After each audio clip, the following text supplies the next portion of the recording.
श्री नारायण भगवान की जय, लक्ष्मी मैया की जय। आइए सुनते हैं कार्तिक मास कथा का 16वां अध्याय।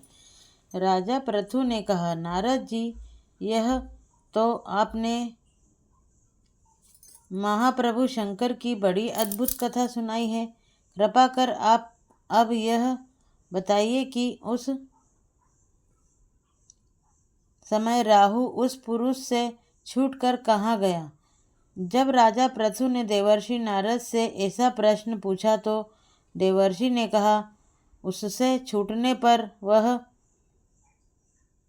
बर्बर नाम से विख्यात हो गया और मानो नया जन्म पाकर उसने अपने आप को धन्य माना तथा वह धीरे धीरे जलंधर के पास गया। वहां जाकर उसने शंकर जी की बड़ी चेष्टा कही।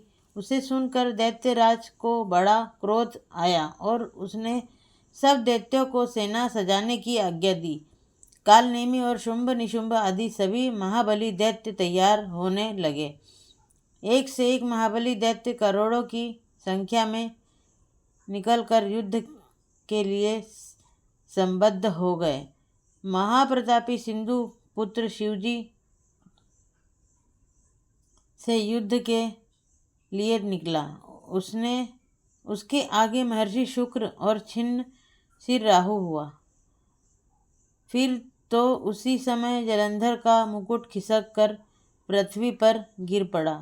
आकाश में मेघ छा गए और बड़े अपशगुन हुए। इधर इंद्र आदि सभी देवताओं ने एकत्र होकर कैलाश पर जाकर शिवजी के पास पहुंचकर सारा वृतांत कहा और यह भी कहा कि आपने जलंधर से युद्ध करने के लिए जो भगवान विष्णु को भेजा था वह उसके वशवर्ती हो गए हैं तथा लक्ष्मी सहित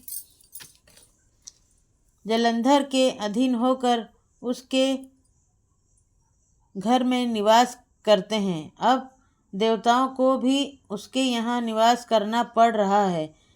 अब वह सागर पुत्र आपसे युद्ध करने के लिए आ रहा है, अतएव आप उसे मारकर हमारी रक्षा कीजिए।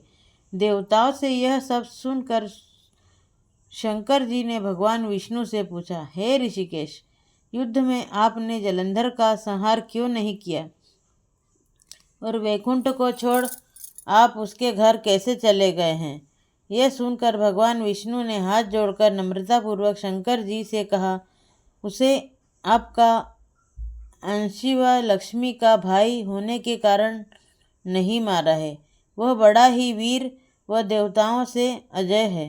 मैं सत्य कहता हूँ कि उसे कोई भी नहीं मार सकता। इस पर मैं मुग्ध होकर मैंने स्वयं उसके घर में रहने का वर दे दिया है।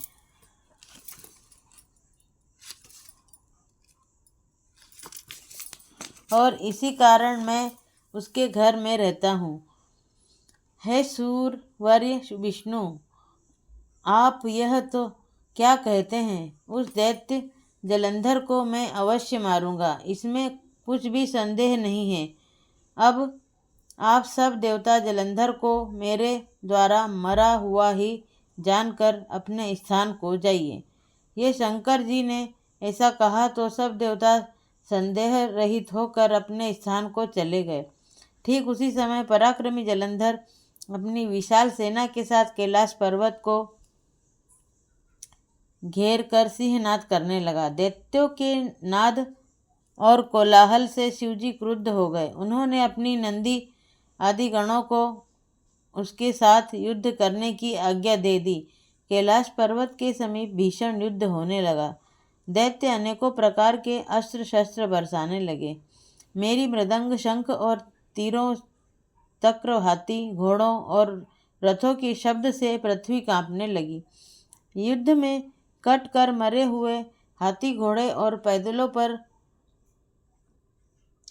पहाड़ सा लग गया, जिससे कि युद्ध भूमि और भी अगम्य हो गई। दैत्यों के आचार्य श्री शुक्राचार्य जी अपनी मृत संजीवनी विद्या से सब दैत्यों को जिलाने लगे।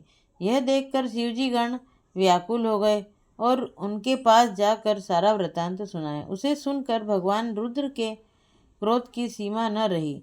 वह अपने भयंकर रूप से दिशाओं को प्रज्वलित करने लगे। फिर तो उस समय उनके मुख से एक बड़ी भयंकर कन्या उत्पन्न हुई, जिसकी की दोनों जंघाएं ताल वृक्ष से के समान थी। वह युद्ध भूमि में जाकर सब असुरों का चर्वण करने लगी। तभी युद्ध भूमि में इस प्रकार विचरते हुए वह शुक्र जी के समीप पहुंची और शुक्र उन्हें शीघ्र ही अपने उदर में विलुप्त कर लिया। फिर स्वयं भी अंतर्ध्यान हो गई। शुक्र के गुप्त हो जाने से दैत्यों का मुख मलिन पड़ गया और वह युद्ध भूमि छोड़कर भाग गए। इस पर उनके शुंभ निशुंभ और कालनेमी आदि सेनापतियों ने अपने भागते हुए वीरों को रोककर शिवगणों पर बड़ा कठिन प्रहार किया आरंभ किया, और ऐसा ही शिवजी के नंदी आदि वीर गणों ने भी, जिनमें गणेश और स्वामी कार्तिक भी थे, अपने गणों को रोक रोक कर दैत्यों से भीषण युद्ध करना आरंभ किया। श्री हरि नारायण भगवान की जय, लक्ष्मी मैया की जय। श्रीमन नारायण नारायण हरि हरि, भजो नारायण नारायण हरि हरि, जपो नारायण नारायण हरि हरि।